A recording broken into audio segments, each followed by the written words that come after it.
Perjalanan dari Kapadokia, Turki ke Konya, Turki 3 jaman. Kami pakai transportasi umum dengan ongkos sekitar 200 ribuan kalau tidak salah.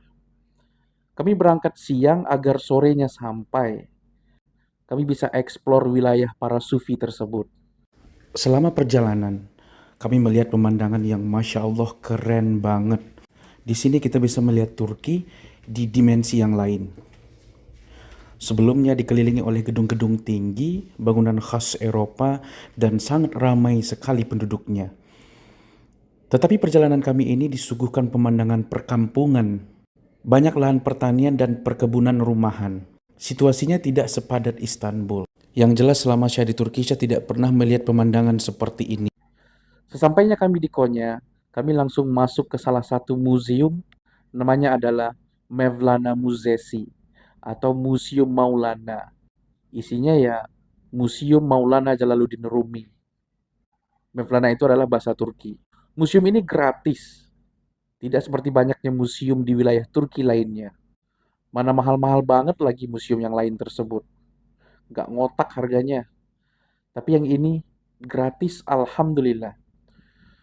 Museum ini dulunya sebagai tempat atau madrasah bagi santri-santrinya Jalaluddin Rumi. Bangunannya sama seperti kebanyakan arsitektur Ottoman Turki.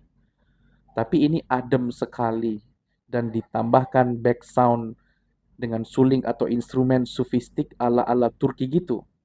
Museum ini menampilkan banyak ruangan yang isinya peninggalan dari Jalaluddin Rumi.